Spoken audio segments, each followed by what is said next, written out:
I've got some secrets, you know, like my guy, the writer guy, he's been in the music industry for like over 30 years and he's worked with some of the best people and he's got some really inside stuff. Now, today we want to talk about the golden boy, Eddie Van Halen. King Edward. But Eddie came through to me last night in a dream and he told me some stuff. I did meet Eddie and I got to tell Eddie my Van Halen story. In 1978, I was 16 years old and my dad had a motorcycle, a Honda 250. It's a red Honda 250, CB 250. Not that's important, but the details make the story kind of like, I was 16 years old, I'm going to a concert at Hammersmith, Hammy-O we called it, going down to Hammy-O in London. I lived in St Neots, Cambridgeshire. St Neots is very close to Cambridge. It's 18 miles away, 1 and 8 is 9. Dave Gilmour and the guys from Pink Floyd all went to Cambridge. Cambridge is just up the road from where I grew up. I could tell a whole story about my first Stratocaster, a black one, which I think was a Dave Gilmour one. I think it's a priceless guitar, but I can come back to that. I'm just going to footnote this stuff, and then I've got to get to Eddie Van Halen. So I met Eddie. I was telling you about my Van Halen story that I told to Eddie. So I'm telling you about when I met Eddie. And I met Eddie in New York City at SIR 25th Street. SIR 25 or 25th Street used to be Studio Instrument Rentals. It's no longer there. It closed down 3 years ago in the pandemic. It wasn't the pandemic that closed it. It was always, the building had been bought and they was going to get rid of it. But, you know, so it wasn't the pandemic that did it. But anyway, so SIR. Anyway, but I've got to get to Rick Beato. Remind me, I've got a quiz. I've got a question for Rick Beato. So make sure I remember that at the end. Please tell me. Write in and tell me. Anyone help me, because I forget things. Because I go into too much detail and I go down the road. Anyway, so I'm back. Hammersmith. The kids at school, we're 16. We're just starting to go to concerts, and someone said, "Hey," I always remember being really scared. They said, "Hey, do you want to go to London?" I'm like, "Why?" And they're like, "See a band." I'm like, "What? Why?" They're like, "Because it's fucking cool." I said, "Who's the band?" They're like, "It's Black Sabbath. It's their 10-year anniversary. You love Black Sabbath." It's like, "Yeah, I love Black Sabbath." Tony Iommi is left-handed. It fucks me up though when I look at a left-handed guitar player. Paul McCartney, Jimi Hendrix, Tony Iommi. Anyone left-handed, it does something to my brain. I can't follow the fingers like I can. I'm right-handed. I can follow a certain amount. And as a guitar tech, I've learned over the years to be able to really follow what's going on and see all little interesting details that no one sees. I see it, or I think I see it, but the trouble is, it's like, I'm just a super geek and no one really gives a fuck about anything I've got to say. Anyway, Eddie Van Halen. So my friend said, "Oh, we're going to get tickets. Do you want it in?" And I was like really petrified because I was young. I was so scared when I was a kid. I was really shy. I didn't like stuff. But I bravely went, "Yeah, okay." I did it because everyone else was going. I was like, fuck it, I don't want to be left out. But it's Black Sabbath as well. 10-year anniversary, Black Sabbath, Hammy-O in London. Fuck yes. In. I'm in. Yes, there's my money. Yeah, I'm a bit scared, but it'll be okay. I go down to London to spend some time with my dad, who lives in Hayes, Middlesex. It's only 12 miles away, 1 and 2 is 3.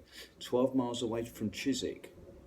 Chiswick flyover is the flyover that leads you to Hammy-O, and we used to blat over the fucking Chiswick. I used to race over Chiswick flyover. I've driven over that really fast on motorcycles and car. Anyway, Chiswick flyover. I heard one time that someone actually did crash and flew over it. That's why it's called Chiswick flyover, because you can fly over the railings if you. Anyway, I'm getting off the track. So Hammersmith. I'm staying with my dad in Hayes, Middlesex. 1 and 2 is 12 miles away. 1 and 2 is 3. That's not really relevant, but if you keep doing the 1 and 2, 3, they'll start to get that you're a 369er. 369.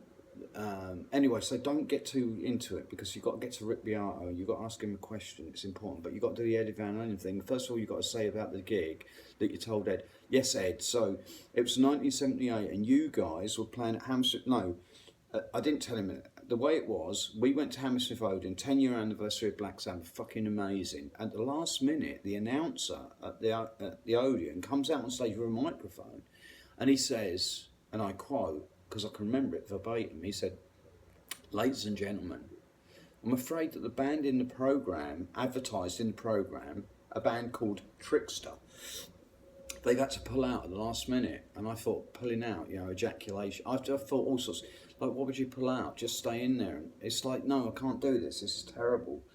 I didn't think that at the time, but now I'm thinking about pulling out, and I don't like putting. Anyway, stop all that. Stop. Get back on track. Stay with the fucking programme. Right. Hammersmith Odeon, Trickster have pulled out, but guys, everyone relax. We got a band that's, you know, volunteered themselves. They've agreed to come over, and at the last minute we got a great band from LA, and this band is Van Halen. And we went, who? Who the fuck? These are gonna be fucking wank. Last minute, fucking they had the things all printed up, and then the band that's printed up, they've pulled out. Something's happened, terrible. Don't know, maybe they've had a car crash or who knows. But they've had to pull out, and I had this whole thing about pulling out. We did all that bit. So then Van Halen hit the stage. Fuck me. They did Running with the Devil straight out like the record. I hadn't even heard the record. Because when we put the record on yesterday, I was like fucking transported back to the gig. My mate Kevin Hone's got the same birthday as me, 29th of January, 2 and 9 is 11. But if you do January, which is the first month, 1 and 2 is 3, 29th of January. So the first month is January, which is 1. Then 29, 1 and 2 is 3, so you've got 3 and 9. So it always works out to 3 and 9. I can always, not always, but nearly always get it back to 3 and 9. Well, as soon as I get to 9, a third of 9 is 3. 3 times 3 is 9. So you do need 6. Nature needs 6. Why do you need 6? Because sometimes you're going to have to divide by 2. And if you divide 6 by 2, you get 3. 2 3s are 6. So there's a loop there. So this guy, there's a guy, an actor, famous actor, a coloured actor, a black man, but he's not really that dark. Oh, I don't know his name. Lawrence Fishburne. No, it's not Lawrence Fishburne. I always get these guys mixed up. Oh, anyway, he's got this idea about math, and his thing is he's still into base fucking 10. He's doing base 2. He's been doing it for 40 years, and he hasn't seen it's 3, 6, and 9. But anyway, so Hammersmith Odeon, Van Halen comes out, Running with the Devil, and then out of nowhere, I don't know what point. I mean, they're doing all seriously. Bands like when Black Sabbath came out, they all just stand there. Like Tony Iommi stands left-handed. You know, he stands playing left-handed, but he doesn't really. Geezer moved around a little bit, but compared to Van Halen, they looked like they were set in fucking stone. Van Halen were all like Eddie Van Halen was spinning around in fucking pirouettes. He had his guitar everywhere out of his arse. Around, he swept the fucking.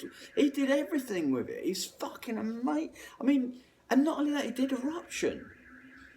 And I remember, and we were right in the back at Hammersmith Odeon, upstairs, right at the back. Fucking awful, really, when you think about it. But yeah, it was fucking amazing. I mean, the feeling, the band was so fucking, not just loud, they were just so energetic, so, oh my God. You know when a young band's just got it and they just want to show it to the world? Like young men who are just like, they fucking got a hard on that's so fucking, they came out, Van Halen came out, and they all jumped up on the drum rise, they all played cymbals, so Ice Cream Man, and Ed did that fucking solo, and anyway, but when they did Eruption, and this is what I told Ed, actually no, I modified my bit for Ed because it needed to be modified, but this is what actually happened. Ed played Eruption, and my friends, because I played guitar a little bit, I could play some Black Sabbath, you know, not much, but I could get an Iron Man out and I could do Paranoid. Not very well, but I could, you know, so they thought I was like fucking skilled. Stu is he actually plays, he's one of them. And it's like, I wasn't, I could barely play. But they thought I was, and then, so when he did Eruption, they all looked round to me like, for some sort of like explanation. Like, what the fuck was that? And I, you know, because I'm very literal, I said, I literally don't know. I said, you know what, this was my answer. My response was, That ain't no Ritchie Blackmore shit, because I was really into Ritchie Blackmore at the time, and I could play Sweet Child in Time a little bit. I could do Smoke on the Water, but I did it in special tuning. But I showed you that where you drop the A string, you drop it down to G.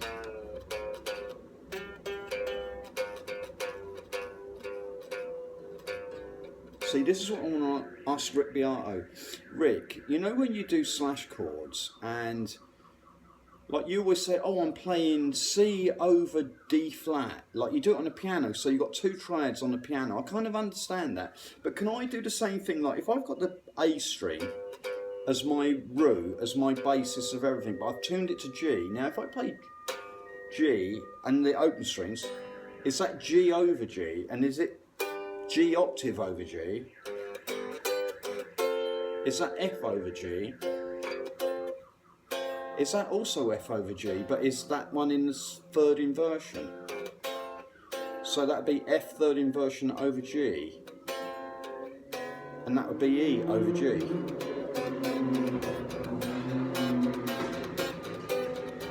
G over G. G first position over G. Same thing an octave higher. I don't know if you'd notate that even, do you? G there. Or G there. Now you can go.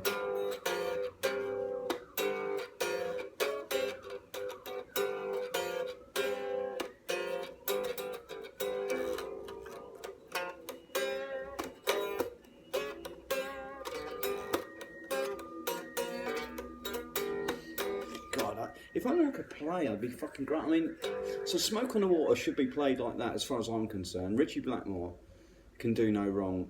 I used to see him with his bare chest. I think I had a bit of boy crush on him or something. I don't know. I just wanted to be. I just loved the way his fingers moved. It's like Ritchie Blackmore's hands just dance. He just looks like it, you know, and his face looks like he's just like dancing, like he's going doodle doodle doodle doodle. Anyway, we've got to do Van Halen. Not Ritchie Blackmore was my first. No, he wasn't my first love. The first guys I liked playing guitar, Mark Bolan, fucking T-Rex. I fell in love with Mark Bolan at 9 years old. Yeah, boy crush. Fucking hell, it's all coming out. I wanted to be Mark Bolan. At 9 years old, I heard Ride a White Swan, which I don't know what key that's in. I know it's a kappa. I've got to get in normal tuning again. So Rick, what I was saying about the bass line, now I've gone back up to A. Is that A third inversion over A? Now, is it, this thing is it over A or is it, because it looks under it. When I'm looking down, it looks under it. Is it the chord over the top, or is the bass note? Is the bass note the bit that you go bass note slash and then the chord, or is it the chord then? And I go round, and now I'm fucking confused. I'm so confused that I don't even know if I'm asking you the right question. I think I know what I'm asking. Like, that's A over A, or is that A over that A? You see what I'm trying to say, Rick? Can you follow me? I've got real problems with I had a real problem. I know you went to school and your mum said they couldn't teach you. Well, they couldn't teach me either. I had too many questions. I was one of those kids. Why is the sky blue? Well, because it is. Well, why do you think it is? Why are you telling me it just is blue when it's clearly not always blue? Sometimes the sky isn't blue. Sometimes it's got shades of fucking scarlet in it and all sorts of things. Why do people just say blanket statements to children and expect them to just accept it, face value? Oh, the sky's blue. It's not fucking blue. There's white clouds up there and there's grey clouds over there. Why are those ones white? Why are those ones grey? Because they are. That's not an answer. I want to know why they are. Tell me why they are. Give me an idea. Use your imagination. I think they're rain clouds because they're grey, they're full of rain, it's got to come down, and those ones have they've picked up sunshine, they've taken the water up, they're light and fluffy. Light and fluffy is on its way up, grey is on its way down. There's a system going on here, people. The sunshine is going to make the ocean lift up stuff, water, vapour, make clouds. Clouds are going to then, but see, there's an electrical imbalance that happens. That's why you get all those ions build up. And then when I say ions, I'm not saying iron. I'm saying ions. I-O-N-S, not I-R-O-N-S, which is ions, like iron when you've got iron filing. Anyway, let's get back to fucking Van Halen. So they're at Hammersmith Odeon. My friends have just said, what the fuck? Eddie just did Eruption. This is what I told Eddie Van Halen. So I said, yeah, basically, that ain't no Richie Blackmore shit. It was the best I could come up with. The following day, my mate Kevin Owen had bought the album at the venue. They had it all. I didn't even know about merchandising yet. I didn't even have any money. I couldn't afford anything. I was broke. I grew up really poor. It's made me fucking terrible. I just always like, there's always some kid. But then, you know what, there's always some other kid who can buy it. Kevin Owen bought the record. We played it over his house. I still got to hear it. So it all worked out fine. Right, so what I told Eddie was, I said, dude, I did call him dude. I said, I went, no, I said Ed.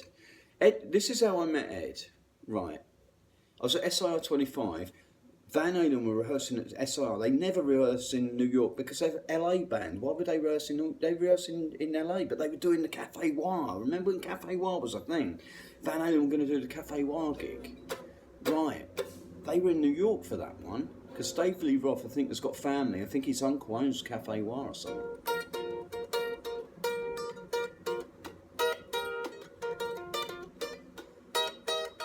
I don't know what he does. He does something in Cafe Noir. Anyway, so they're over in New York, and I went down to SIR because that's my first ever proper gig in New York. I ran the guitar department. I was a QC for it. So I'm always at SIR. I used to be. It's now gone. My whole world has gone. Everything that I did was in Studio 25 on 25th Street. Lou Reed's locker used to be there. We moved out. The Rolling Stones locker used to be there. They moved out before we did. And obviously then Walter Becker took over their locker, and he had more gear than anybody. I mean, he's a shopaholic, kept buying everything. I was on the road with Steely Dan. I could talk about that. So Rick Beato, Slash Chords. Am I onto something there? Do I really even need to know, or can I just play it and just not care?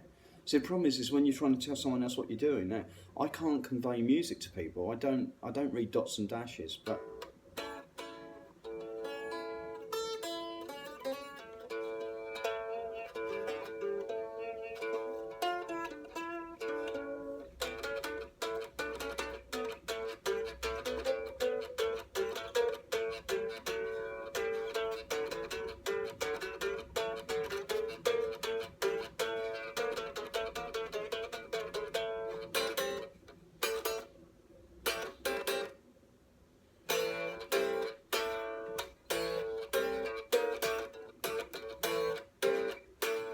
I want to do a piece, Rick, where I want to say that famous riffs should have been written in A. That's one. Smoke on the Water should be in A.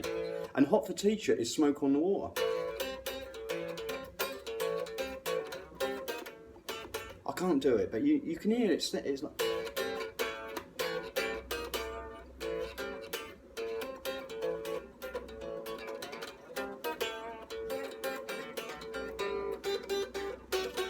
So you can hear that Ed was doing Smoke on the Water, but in the key of A, like we all did.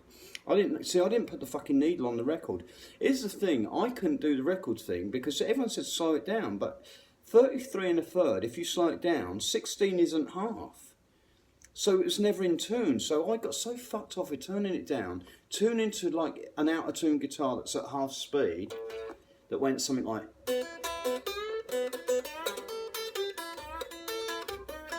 but really slow, so that went...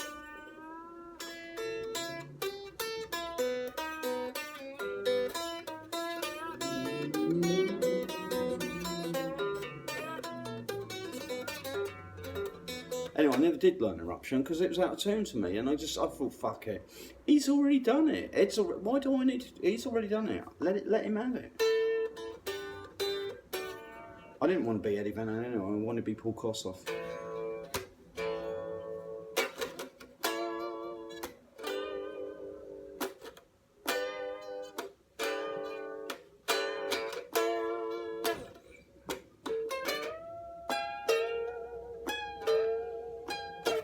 But I couldn't do Paul Kossoff either, so I had to fucking just give up on it all. I just gave in. I became a guitar tech. Anyway, I'm telling you about Van Halen. Van Halen came through in a dream to me, right? And I told Eddie this whole thing. Ed, you guys came on stage, like we didn't know who you were, some unknown band, last minute, you came out and you guys proceeded to rip the fucking venue apart. Like you were everywhere. You guys, I said, you were spinning around doing fucking pirouettes. You were like a ballet dancer playing fucking Eruption. I said, no, I said, you were like a fucking ballet dancer. I said, you all jumped up on the riser, you were playing the cymbals when you did, not Hot for Teacher, the fucking, Hot for Teacher hadn't been out then, Ice Cream Man. You did Ice Cream Man with the fucking cymbals and everything. It's like, we were like, what the fuck is this? I said, and then you played Eruption, my fucking head exploded. And Eddie, at that moment, when I said my head exploded, Eddie let out that, you know, you've heard Eddie laugh. You've seen that beautiful, Eddie smiled and let out that ridiculous laugh. And he reached out his hand and he shook my, he said, dude, that's a great story. I said, dude, that's my Van Halen story right there. That was the first time I met you. That's the effect you had on me. So now Ed came through to me in a dream in a couple, last night. So here's the thing, inside scoop, and I want to do this as a sort of piece, Rick. Let me know what you think. This is all ideas. I really, Rick, I totally trust you with stuff. You're real smart. Spread triads. You're too much on spread triads, dude. They're great and everything, but sounds a bit too, like an exercise. I mean, you play brilliant, but just slow down and do some more vibrato and stuff, maybe. I don't know. That's just me. I love, like...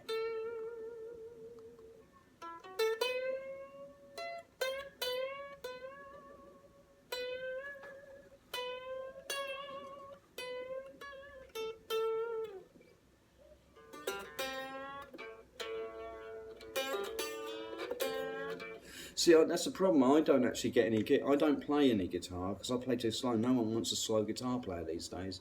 You got to be like fucking everywhere. Ed did all that. He changed everything. You had to just be flash, good looking. I'm semi good looking, and on the streets of King. It's in E flat.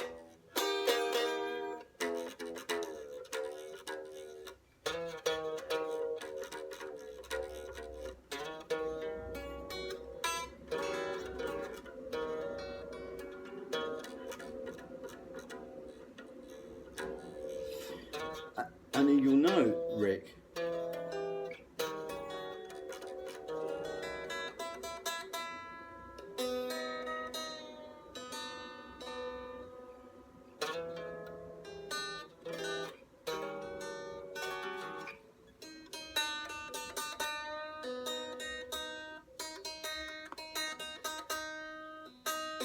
right, so Rick, you know where I am now. I'm in the Hendrix tuning. Not the one that everyone knows, but the proper one. The one that's the in-between. When Hendrix played in the bands,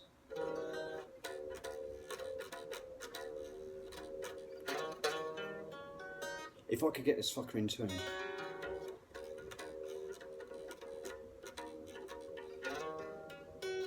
I'm not going to be able to do it. I can hear it. Like I always get like nervous about I won't be able to tune it and stuff. So this is why I can never be in a band.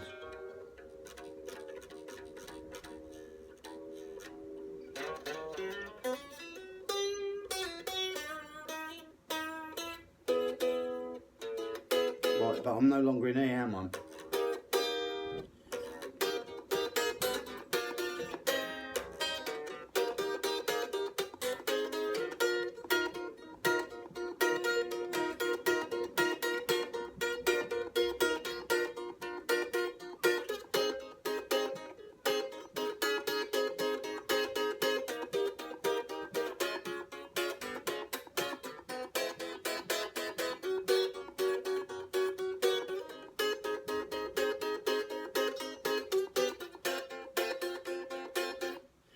See, I went off then, but it was close.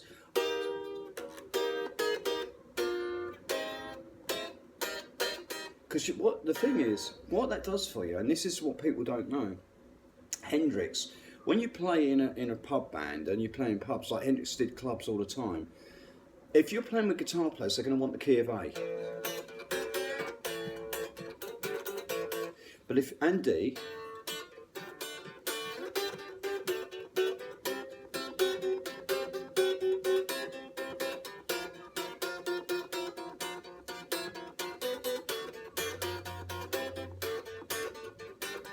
and the key of G,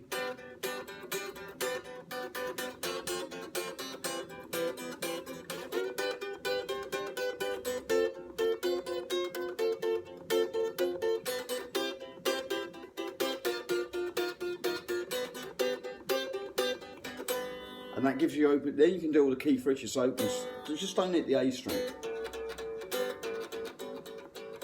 Oh, so you hit the A string, it's not the end of the world, is it? It's like I'm not in love. I'm not in love, no, I'm not in love. And that's actually this chord. Oh, if I were in the proper tuning, I've got to compensate because I've now got E flat and E flat on the two strings. So you have to compensate. But once you get the compensation sorted out, it's really...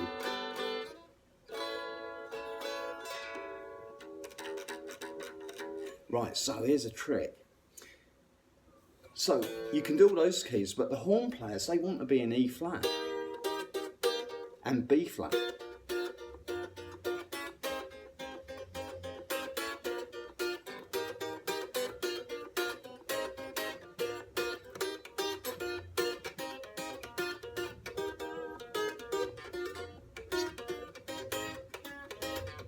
Anyway, so you can do the flat keys because you've got this, and then this came from Hendrix. So listen.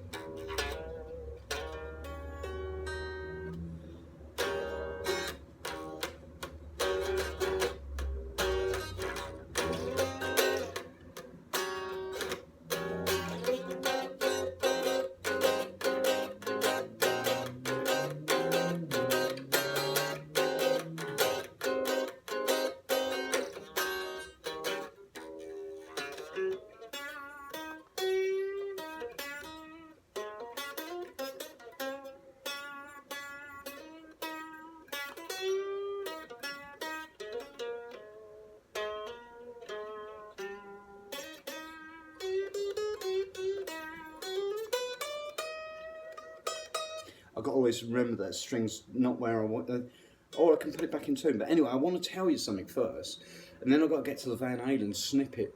This is fucking awesome. When I show you the Van Halen thing, you're going to freak. When I tell you the story about who runs Van Halen, the whole story, it's not what you think. Van Halen, oh my God, it's such a fucking cool story. Eddie told me it last night.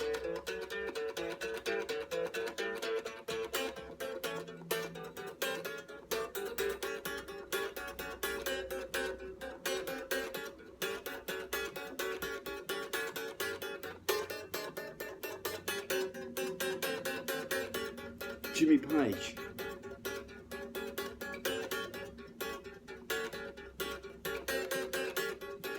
Jimmy Page is the king of doing as little as possible and making it sound.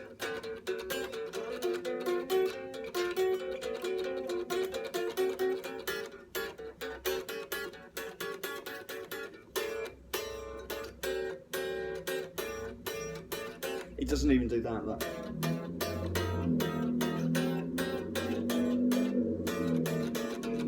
He leaves the 4 droning under it.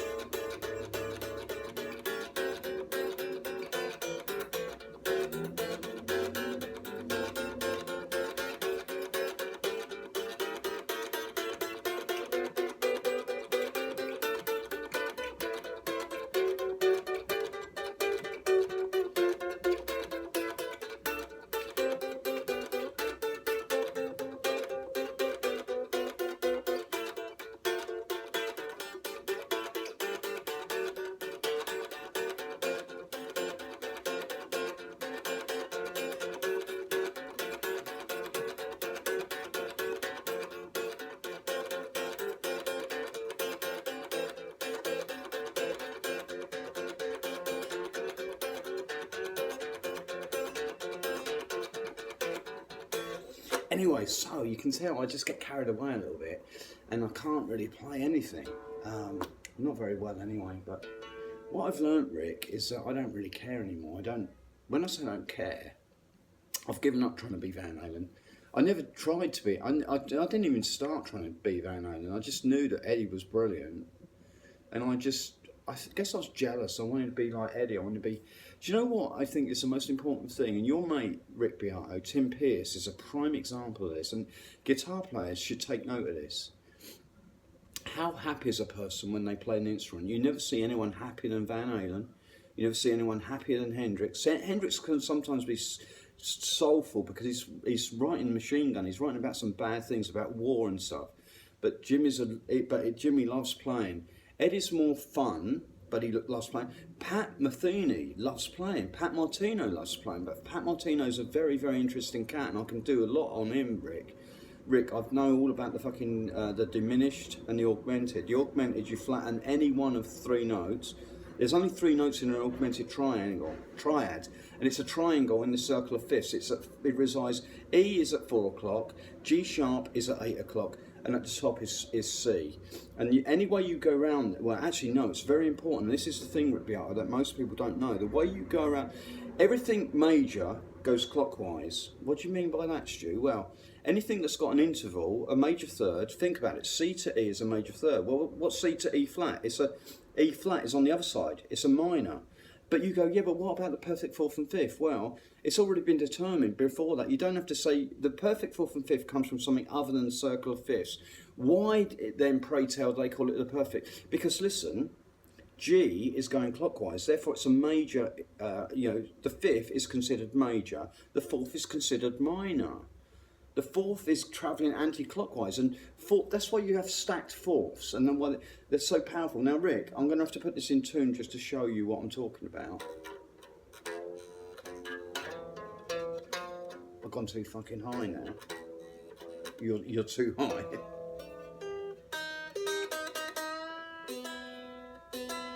And this is why Eddie had a fixed bridge on, because when they'd played in the clubs, he would constantly change the tuning. Like if he had a tune that's in G, check this out, Rick.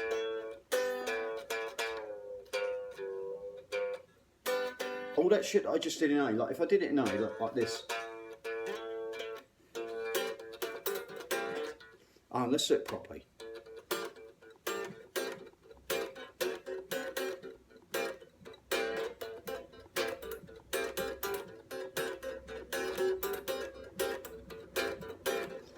I always riff on like Papa was a Rolling Stone. I can't really do it, but Papa was a Rolling Stone. Where he hated the world.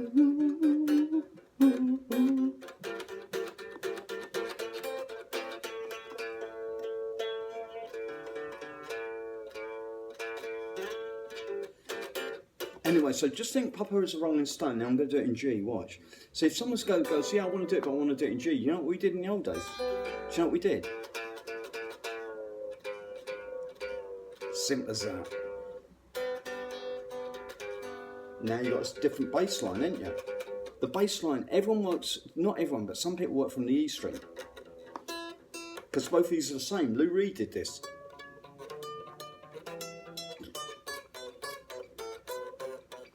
Old songwriting tool, if you just want melody, you don't have to do majors and minors, just find out where the notes are, just on the octaves.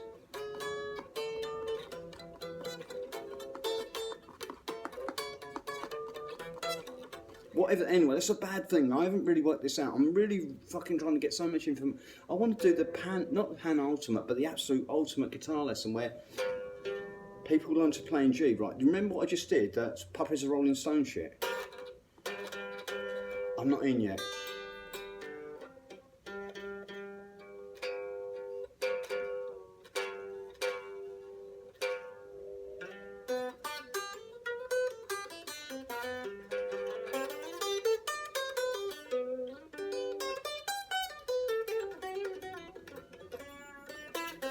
Lydian and Rick, just seen that? Lydian. Oh yeah. I don't mind a bit of Lydian myself. I prefer.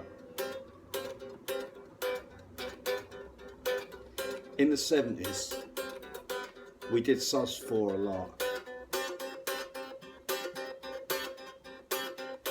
And you can say on sus4 indefinitely. Because people are just waiting to go home. But some people like staying out all night. And then going home in the morning. Oh, happy day. Oh. God, if I could fucking sing, I'd have this sorted out.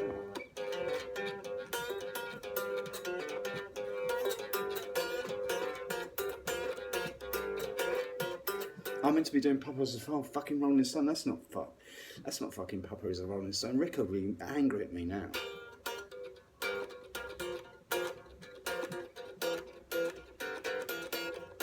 And I hear you say, Rick, you go, yeah, but that's all fine, but what about B flat?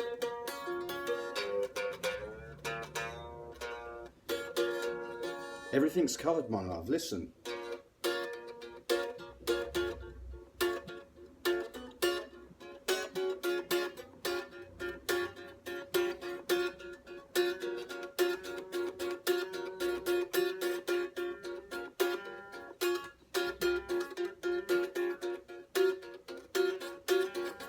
You got to remember, everything I'm playing for the first time ever. So if I make mistakes, it's no wonder. I mean, I've never played this before.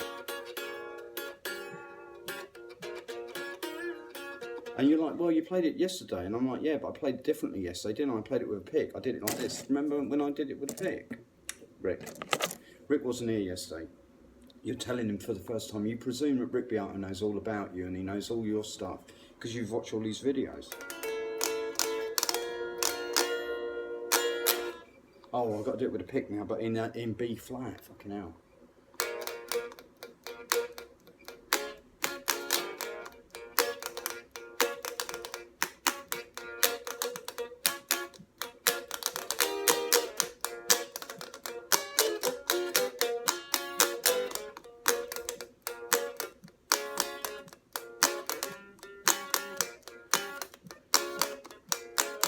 Papa was a rolling stone.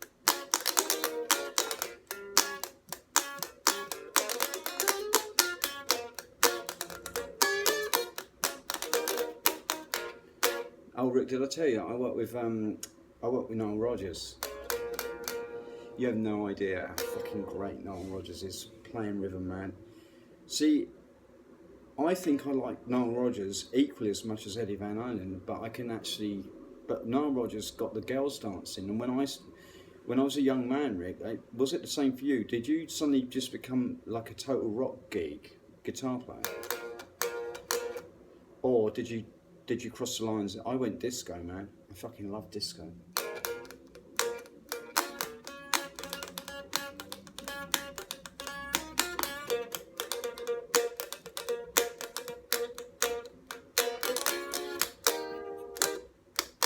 But if you're going to do disco, you can't do it in B flat.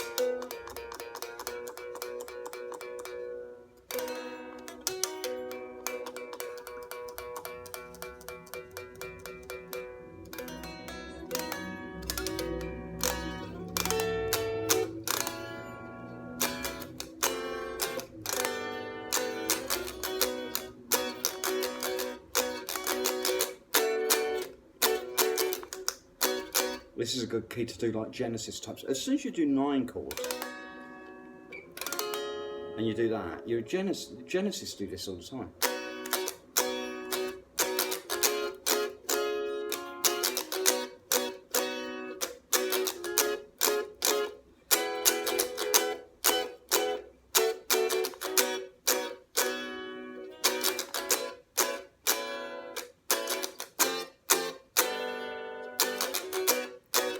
God, I wish the 70s had come back. Prog rock was great. You could just fucking play anything, anywhere, or anytime. Martini. Anytime, any place, anywhere. So, let's get into some disco, shall we? B is the key of disco.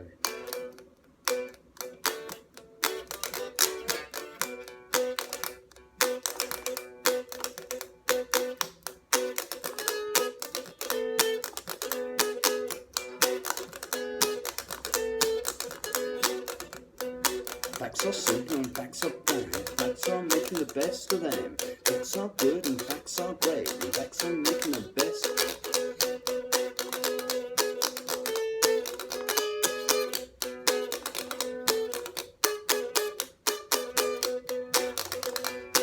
Anyway, Rick, you can get that. I'm really into disco.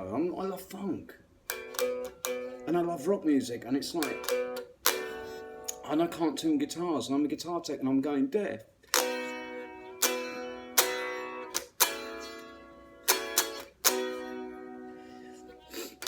And I'm having the most fun. Because I don't need to be anyone anymore. I just